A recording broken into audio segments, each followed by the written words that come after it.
K.C. Venugopal ji, K. Sudhakaran ji, V.D. Satheesan ji, Ramesh Chenithala ji, Abdul Wahab ji, J.B. Mather ji, Anil Kumar ji, T. Siddiq ji, Appachan ji, Balakrishnan ji, Ahmad Haji ji, Shafi Parambil ji, Advocate Praveen Kumar ji, leaders of the Congress Party and the UDF on the stage, workers of the UDF, of the Congress Party, brothers and sisters, friends from the media, I'd like to welcome all of you here today. ഈ വേദിയിലിരിക്കുന്ന Indian national കോൺഗ്രസിന്റെ മുതിർന്ന നേതാക്കളെ, ഐക്യജനാധിപത്യ മുന്നണിയുടെ നേതാക്കളെ, എൻ്റെ പ്രിയപ്പെട്ട സഹോദരി സഹോദരന്മാരെ, പാർട്ടി പ്രവർത്തകരെ, മാധ്യമ സുഹൃത്തുക്കളെ, നിങ്ങളെ എല്ലാവരെയും ഞാൻ ഈ യോഗത്തിലേക്ക് സ്നേഹപൂർവ്വം സ്വാഗതം ചെയ്യുന്നു. I'd like to thank everybody in the UDF family, the workers, the leaders, all our supporters for the tremendous hard work that they did during the election. ഈ തെരഞ്ഞെടുപ്പ് കാലത്ത് ഏറ്റവും വലിയ കഠിനാധ്വാനം ചെയ്ത എൻ്റെ UDF കുടുംബത്തിലെ എല്ലാ പാർട്ടി പ്രവർത്തകരെയും എല്ലാ നേതാക്കളെയും നിങ്ങൾ ഓരോരുത്തരെയും നിങ്ങളുടെ കഠിനാധ്വാനത്തിന് വേണ്ടി ഈ വലിയ വിജയത്തിന് വേണ്ടി പ്രവർത്തിച്ചെന്ന് ഞാൻ നന്ദി പറയാൻ ആഗ്രഹിക്കുന്നു. I'd also like to thank all the voters who supported us. Many people who are in the LDF supported us, so I'd like to thank every single person who supported me in my candidature. ഈ തെരഞ്ഞെടുപ്പിൽ നമ്മളെ സഹായിച്ച ഓരോ വോട്ടർമാരെയും, UDFന്റെ വോട്ടർമാരെ, അതുപോലെ തന്നെ LDFന്റെ ചില വോട്ടേഴ്സും നമ്മൾക്ക് പിന്തുണ നൽകിയിട്ടുണ്ട്. എല്ലാവരോടും നന്ദി പറയാൻ ഞാനിപ്പോൾ ആഗ്രഹിക്കുന്നു. When we began the election, the media which supports the BJP said that they would get 400 seats. ഈ തെരഞ്ഞെടുപ്പ് തുടങ്ങുന്ന സമയത്ത് മീഡിയ BJP ഗവൺമെന്റിനെ സപ്പോർട്ട് ചെയ്യുന്ന പിന്തുണയ്ക്കുന്ന മാധ്യമങ്ങൾ പറഞ്ഞു അവർക്ക് 400 സീറ്റുകൾ കിട്ടുമെന്ന്. In Hindi, the Prime Minister was saying 400 par. ഹിന്ദിയിൽ പ്രധാനമന്ത്രി പറയുകയായിരുന്നു 400 par, അതായത് 400-ലധികം സീറ്റുകൾ. All their senior leaders were saying 400 par, 400 par. അതുപോലെ തന്നെ BJPയുടെ ഏറ്റവും വലിയ മുതിർന്ന നേതാക്കളും പറഞ്ഞുകൊണ്ടിരുന്നു 400-ലധികം സീറ്റുകൾ, 400-ലധികം സീറ്റുകൾ. After 1 month, they started saying 300 par, 300 par. പക്ഷേ ഒരു മാസത്തിന് ശേഷം ഈ 400-ലധികം സീറ്റുകൾ വിട്ട ശേഷം അവർ പറയാൻ തുടങ്ങി 300-ലധികം സീറ്റുകൾ, 300-ലധികം സീറ്റുകൾ. After some time, 200 par, 200 par. അതും കഴിഞ്ഞ് കുറച്ച് സമയം കഴിഞ്ഞ ശേഷം 200-ലധികം സീറ്റുകൾ, 300-ലധികം എന്നുള്ളത് 200-ലധികം, 200-ലധികമായി. And everybody saw the result of the election. എന്നിട്ട് ഇതെല്ലാം പറഞ്ഞ ശേഷം നമ്മൾ എല്ലാവരും തെരഞ്ഞെടുപ്പിന്റെ ഫലം നമ്മൾ കണ്ടതാണ്. This was not a normal election. ഈ തെരഞ്ഞെടുപ്പ് എന്ന് പറയുന്നത് സാധാരണ ഒരു തെരഞ്ഞെടുപ്പായിരുന്നില്ല. The India Alliance had the entire media against them. India സഖ്യത്തിന് ഈ മുഴുവൻ മാധ്യമങ്ങൾ India സഖ്യത്തിനെതിരായിരുന്നു. The CBI, the ED, the Enforcement Directorate, the entire administration was against us. ഇതുപോലെ CBI, രാജ്യത്തെ എൻഫോഴ്സ്മെന്റ് ഡയറക്ടറേറ്റ്, ഇൻകം ടാക്സ് തുടങ്ങിയ എല്ലാ സംവിധാനങ്ങളും, എല്ലാ ഭരണ സംവിധാനങ്ങളും ഇന്ത്യ മുന്നണിക്കെതിരായിരുന്നു ഈ തെരഞ്ഞെടുപ്പിൽ. The Election Commission designed the election to suit the Prime Minister's needs. പ്രധാനമന്ത്രിയുടെ ആവശ്യങ്ങൾക്ക് തൃപ്തികരമായ രീതിയിലാണ് ഈ ഇലക്ഷൻ കമ്മീഷൻ ഇലക്ഷൻ രൂപകൽപ്പന ചെയ്തത് തന്നെ പ്രധാനമന്ത്രിയുടെ താല്പര്യങ്ങൾക്കനുസരിച്ചാണ്. Months of campaigning and the final election in Varanasi. മാസങ്ങൾ നടന്ന പ്രചരണത്തിന് ശേഷമാണ് അവസാനം വാരണസിയിൽ തെരഞ്ഞെടുപ്പ് നടന്നത്. അങ്ങനെയാണ് ഇലക്ഷൻ കമ്മീഷൻ അത് ചിട്ടപ്പെടുത്തിയത്. The plan was a big drama. ഈ പദ്ധതി എന്ന് പറയുന്നത് ഒരു വലിയ നാടകം ഈ തെരഞ്ഞെടുപ്പ് കാലത്ത് നടത്തുക എന്ന വലിയ പദ്ധതിയാണ് ഇതിന് പിന്നിലുണ്ടായിരുന്നത്. Where in the end the Prime Minister's election would take place in Varanasi. അവസാനം പ്രധാനമന്ത്രിയുടെ തെരഞ്ഞെടുപ്പ് വാരണസിയിൽ നടക്കും. അങ്ങനെയാണ് ഇത് ചിട്ടപ്പെടുത്തിയത്. The Prime Minister on the last 2-3 days of the election broke the campaigning rule himself by going and meditating in Kanyakumari. അവസാനത്തെ തെരഞ്ഞെടുപ്പിന്റെ അവസാന ദിവസത്തെ തെരഞ്ഞെടുപ്പ് പ്രചരണ സമയത്ത് അദ്ദേഹം കന്യാകുമാരിയിൽ പോയി ധ്യാനം ചെയ്യുകയായിരുന്നു. Everybody else was told not to campaign and the Prime Minister was allowed full media in his meditation. എല്ലാവരോടും അവസാന തെരഞ്ഞെടുപ്പ് ദിവസങ്ങളിൽ എല്ലാവരോടും പറഞ്ഞു പ്രചരണം നടത്താൻ പാടില്ല. പക്ഷേ പ്രധാനമന്ത്രിക്ക് മാത്രം ഈ രാജ്യത്തെ മുഴുവൻ മാധ്യമങ്ങളും അദ്ദേഹത്തിന്റെ അടുത്ത് അവരുടെ സാന്നിധ്യം ഉണ്ടായിരുന്നു.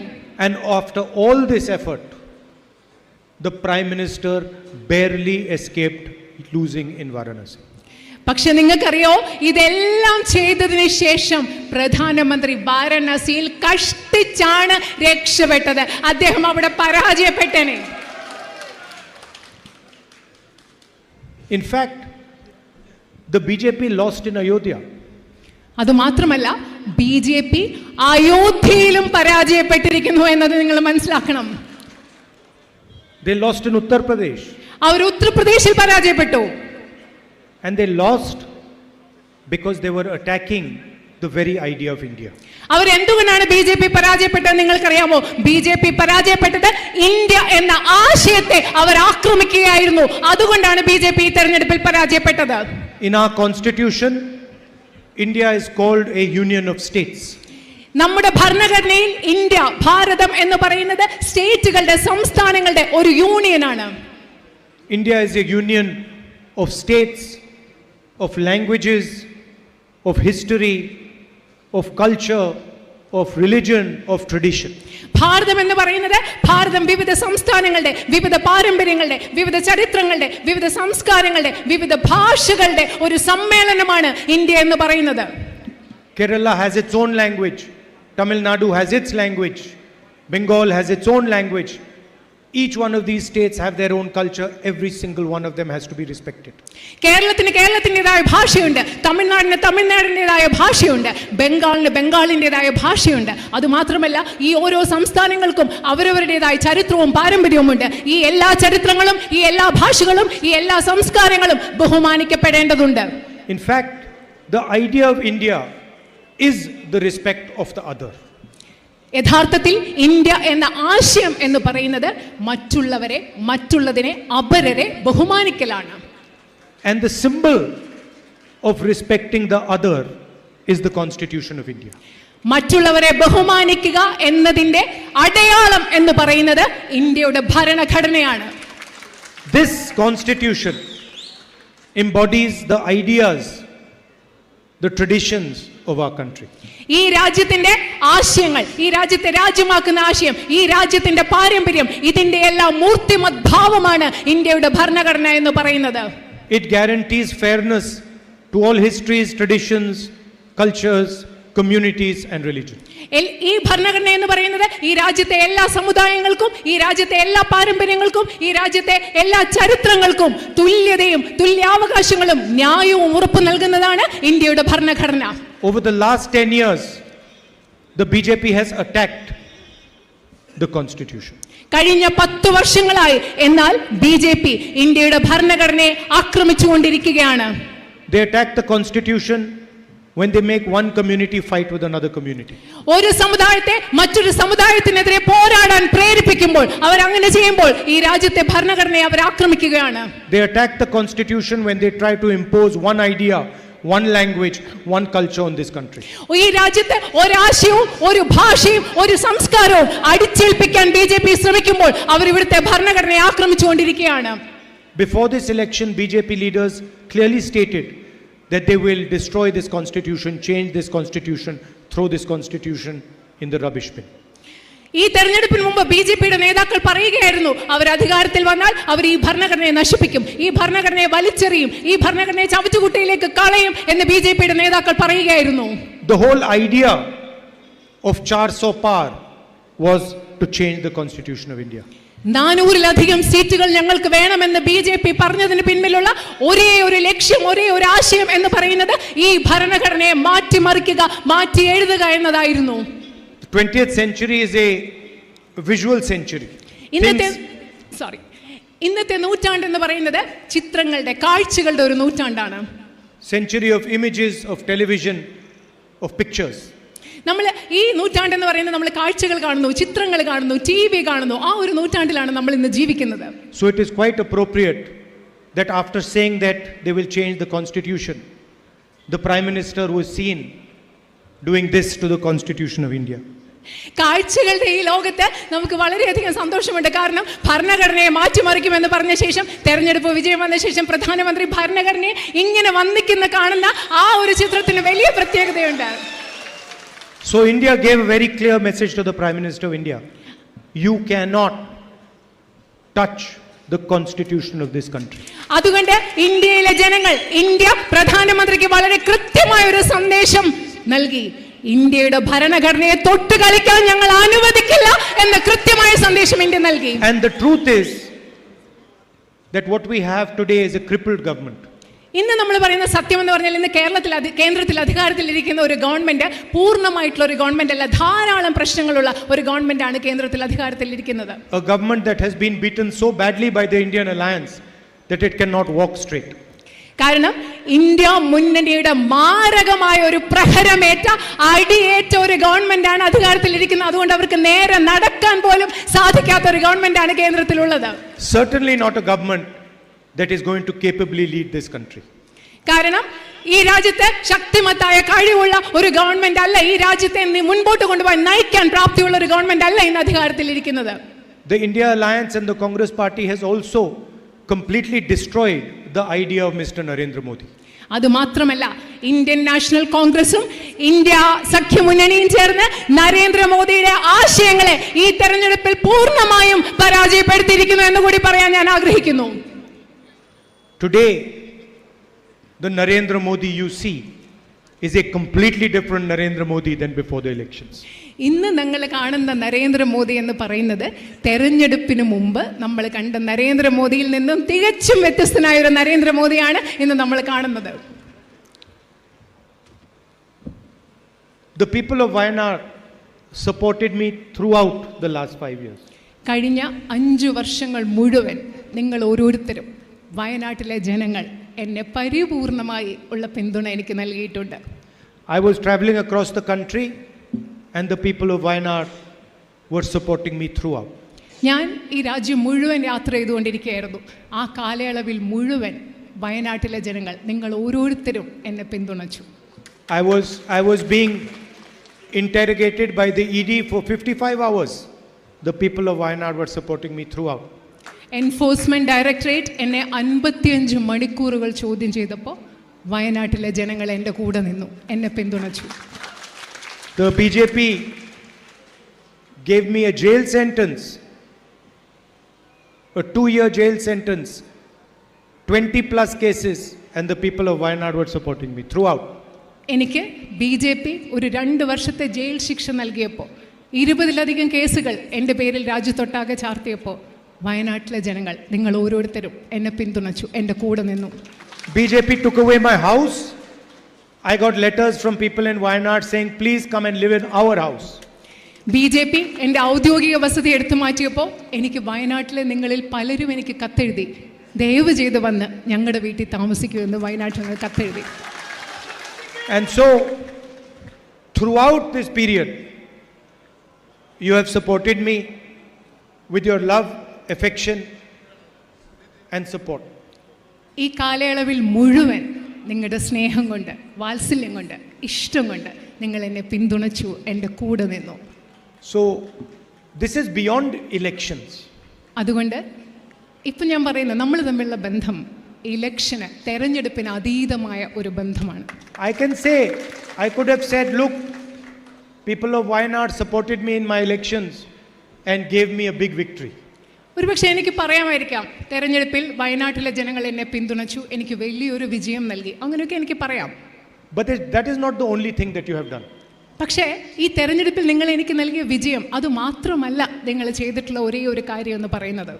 When I was struggling and fighting the government of India, all the institutions, all the agencies, you gave me your love and affection, which is much more important than the vote.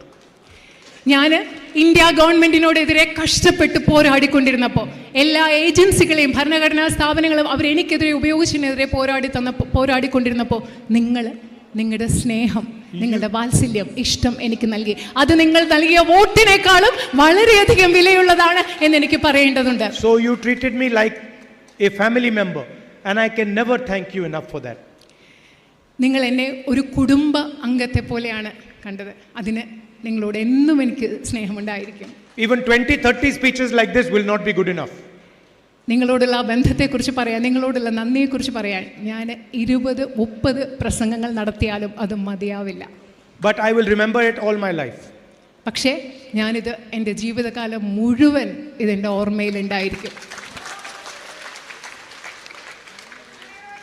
It was quite interesting to watch the election. In the beginning, the Prime Minister and all the BJP leaders were saying 400, then 300, then 200. നേരത്തെയും പറഞ്ഞതുപോലെ ഇലക്ഷൻ്റെ തുടക്കത്തിൽ ഭയങ്കര രസകരമായിരുന്നു നമ്മൾ election ശ്രദ്ധിക്കുക എന്ന് പറയുന്നത്. ആദ്യം 400-ലധികം സീറ്റുകളെന്ന് പ്രധാനമന്ത്രിയും BJPയുടെ ആൾക്കാരും പറഞ്ഞു, പിന്നെ 300-ലധികം സീറ്റുകളെന്ന് പറഞ്ഞു, പിന്നെ 200-ലധികം സീറ്റുകളെന്നും പറഞ്ഞു.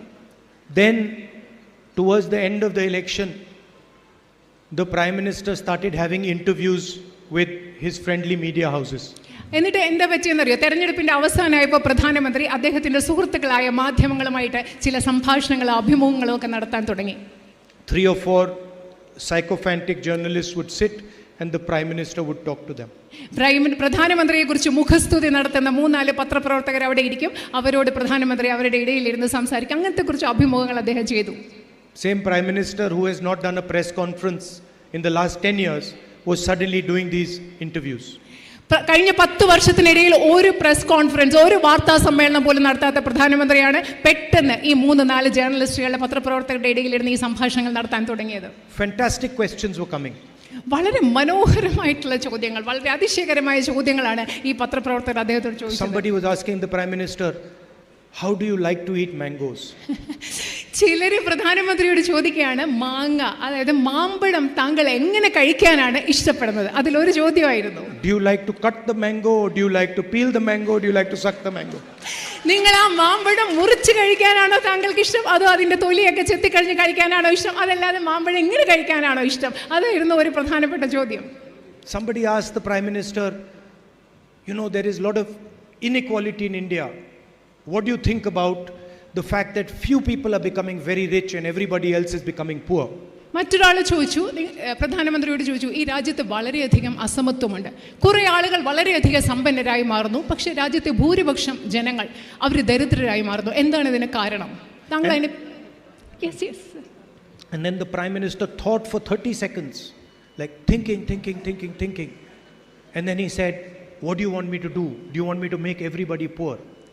അതുമാത്രമല്ല, ഈ ചോദ്യം കേട്ടോടെ പ്രധാനമന്ത്രി കുറേ നേരം ഇങ്ങനെയൊക്കെ ആലോചിക്കായിരുന്നു. എന്നിട്ട് പറഞ്ഞു, നിങ്ങൾക്ക് ഞാൻ എന്ത് ചെയ്യണോ നിങ്ങൾ ആഗ്രഹിക്കുന്നത്? സമ്പന്നരായ മനുഷ്യരെയെല്ലാം ഞാൻ ദരിദ്രരാക്കണമെന്നാണോ നിങ്ങൾ ആഗ്രഹിക്കുന്നത്? ഇതായിരുന്നു പ്രധാനമന്ത്രിയുടെ ഈ ചോദ്യത്തിനുള്ള ഉത്തരം.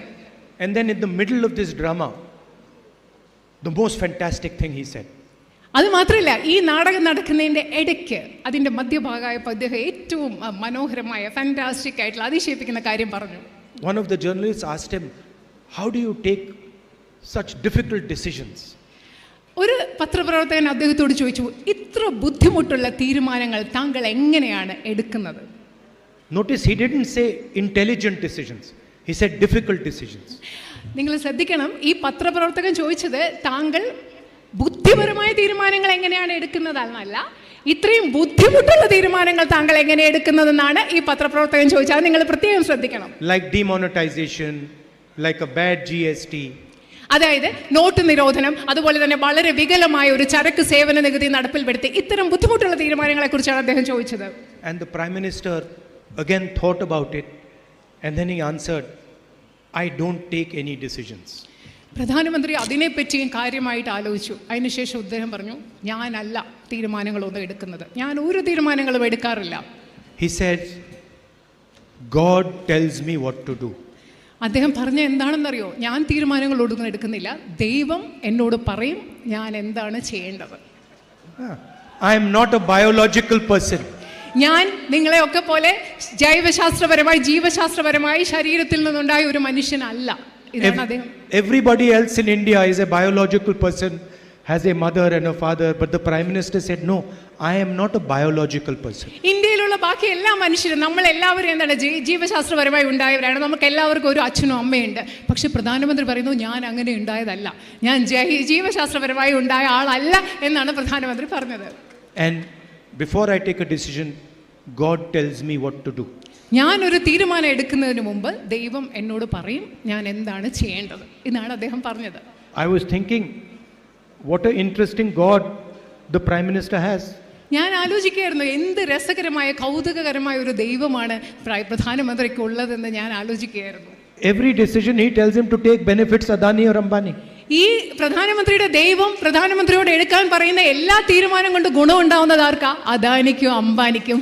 അങ്ങനെയുള്ള ഒരു ദൈവത്തെ വെച്ച് ഞാൻ എന്ത് രസകരമാണെന്ന് This ആലോചിക്കുക. Narendra Modi's God does not want to help farmers, does not want to help poor people, does not want to have workers, does not want to help unemployed youngsters, just wants to help Adani and Ambani. അത് എന്ത് കൗതുകകരമാണ്. ഈ നരേന്ദ്രമോദിയുടെ ദൈവത്തിന് ഈ രാജ്യത്തെ കർഷകരെ സഹായിക്കണമെന്ന് ആഗ്രഹമില്ലേ? ഈ രാജ്യത്തെ തൊഴിലില്ലാത്ത മനുഷ്യരെ സഹായിക്കണമെന്ന് ആഗ്രഹമില്ലേ? ഈ രാജ്യത്തെ ദരിദ്രരായ മനുഷ്യരെ സഹായിക്കണമെന്ന് ആഗ്രഹമില്ലേ? ഈ രാജ്യത്തെ തൊഴിലാളികളെ സഹായിക്കണമെന്ന് ആഗ്രഹമില്ലേ? ഈ ദൈവത്തിന് അദാനി അംബാനിയെ മാത്രം സഹായിക്കണമെന്നാണ് ആഗ്രഹമുള്ളത്. അത് വളരെ കൗതുകകരമാണ്. Imagine the arrogance of the Prime Minister. ഇത് പറയുമ്പോൾ നിങ്ങൾ ആലോചിക്കുക, പ്രധാനമന്ത്രിയുടെ ധാർഷ്ട്യം എത്രമാത്രമാണെന്ന് നിങ്ങളൊന്ന് സങ്കല്പിച്ച് നോക്കുക. There are 1.4 billion people in India and the Prime Minister thinks he is different than all of them. ഈ രാജ്യത്ത് ഒരു 1.4 ബില്യൺ ജനങ്ങളുള്ളപ്പോൾ പ്രധാനമന്ത്രി ചിന്തിക്കുന്നു ഞാൻ ഈ മനുഷ്യരിൽ നിന്ന് എല്ലാം ഞാൻ വ്യത്യസ്തനാണെന്ന് ചിന്തിക്കുന്നത് എത്രമാത്രം അഹങ്കാരമാണ്, ധാർഷ്ട്യമാണെന്ന് നിങ്ങൾ ചിന്തിക്കുക. I have a very different view. എനിക്ക് വളരെ വ്യത്യസ്തമായ ഒരു കാഴ്ചപ്പാടുണ്ട്. For me, God is in all of you. പക്ഷേ എനിക്ക് പ്രധാനമന്ത്രിയുടെ ദൈവം ഇത് പറയുമ്പോൾ എന്നെ സംബന്ധിച്ചിടത്തോളം എൻ്റെ ദൈവം എന്ന് പറയുന്നത് ഇവിടെ ഇരിക്കുന്ന നിങ്ങൾ ഓരോരുത്തരുമാണ്.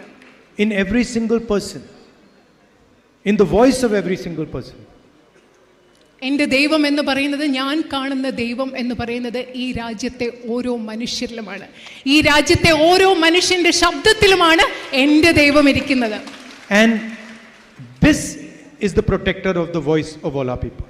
ഈ രാജ്യത്തെ ജനങ്ങളുടെ ശബ്ദത്തെ സംരക്ഷിക്കുന്നത് എന്ന് പറയുന്നത് ഈ എടുത്തു കാണിച്ച ഇന്ത്യൻ ഭരണഘടനയാണ്.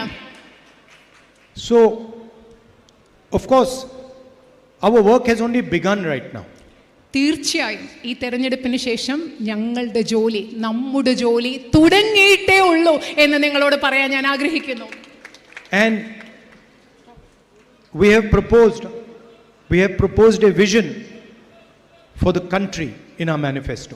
ഞങ്ങളുടെ പ്രകടന പത്രികയിൽ, ഇന്ത്യൻ നാഷണൽ കോൺഗ്രസിന്റെ പ്രകടന പത്രികയിൽ ഈ രാജ്യത്തിന് വേണ്ടിയുള്ള ഒരു ദർശനം, കാഴ്ചപ്പാട് ഞങ്ങൾ അവതരിപ്പിച്ചിട്ടുണ്ട്. A pro-poor vision, a pro-farmer vision, a vision that will provide employment to millions and millions of youngsters. ഈ രാജ്യത്തെ കർഷകരോട് ചേർന്ന് നിൽക്കുന്ന, ഈ രാജ്യത്തെ ദരിദ്രരോട് ചേർന്ന് നിൽക്കുന്ന, ഈ രാജ്യത്തെ ദശലക്ഷക്കണക്കിന് തൊഴിലില്ലാത്തവർക്ക് തൊഴിൽ നൽകുന്ന ഒരു ദർശനം, കാഴ്ചപ്പാടാണ് അത് ഈ രാജ്യത്തിന് വേണ്ടി ഞങ്ങൾ അവതരിപ്പിച്ചിട്ടുള്ളത്. And we have a very strong and vibrant opposition. അത് മാത്രമല്ല, ഇപ്പോൾ നമുക്ക് വളരെ ശക്തമായ, സജീവമായ, സക്രിയമായ ഒരു പ്രതിപക്ഷം ഉണ്ട് എന്ന് കൂടി നിങ്ങളോട് പറയാൻ ഞാൻ ആഗ്രഹിക്കുന്നു. And we are going to make sure that the voice of the opposition pressurizes the government to act on our vision. അത് മാത്രമല്ല, ഞാൻ നേരത്തെ പറഞ്ഞ ആ കാഴ്ചപ്പാട് അനുസരിച്ച് ഈ ഗവൺമെന്റ് പ്രവർത്തിക്കുന്നതിന് വേണ്ടി ഗവൺമെന്റിൽ സമ്മർദ്ദം ചെലുത്താൻ ശക്തമായ ഒരു പ്രതിപക്ഷമാണ് ഉണ്ടായിരിക്കും. ഞങ്ങൾ അത് ചെയ്യും എന്ന് ഞാൻ നിങ്ങൾക്ക് ഉറപ്പ് നൽകുന്നു.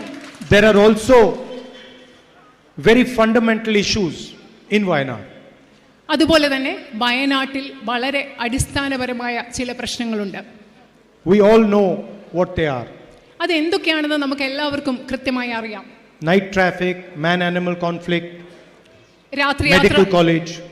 രാത്രിയാത്രാ നിരോധനം, അതുപോലെ വന്യജീവി മനുഷ്യ സംഘർഷം, അതുപോലെ മെഡിക്കൽ കോളേജ്, ഈ പ്രശ്നങ്ങളെ പറ്റി നമുക്ക് എല്ലാവർക്കും അറിയാം. And these are commitments that myself and the Congress party have made to you. ഇത് നിങ്ങൾക്ക് വേണ്ടി ഞാനും കോൺഗ്രസ് പാർട്ടിയും ചെയ്യുമെന്ന് ഉറപ്പ് നൽകുന്ന അടിസ്ഥാന കാര്യങ്ങളാണെന്ന് പറയാൻ ഞാൻ ആഗ്രഹിക്കുന്നു. And we will make sure that we honor our commitments to you. ഞാൻ ഉറപ്പ് നൽകുകയാണ്, നിങ്ങൾക്ക് നൽകിയിട്ടുള്ള വാഗ്ദാനങ്ങൾ, നിങ്ങൾക്ക് പ്രതിബദ്ധതയോടുകൂടി നൽകിയ വാഗ്ദാനങ്ങൾ പൂർത്തിയാക്കും എന്ന് ഞാൻ നിങ്ങൾക്ക് ഉറപ്പ് നൽകുന്നു. I'd like to once again thank every single person in Wayanad for the love and affection that you have given me.